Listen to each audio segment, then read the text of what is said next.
We are at the Color Line ferry terminal called Hjortnes in the city center of Oslo, one of the biggest terminals in Oslo.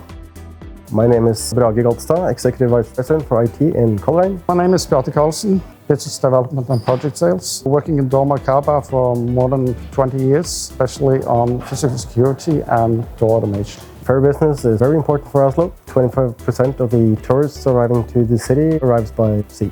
The boarding gates are an important part of the customer journey to support the entire journey. With the new Argus Air and Port units, they have the possibilities to have luggage through it, and at the same time, the tailgating is maintained. The system sees the difference between a guy with a trolley and two persons walking after each other.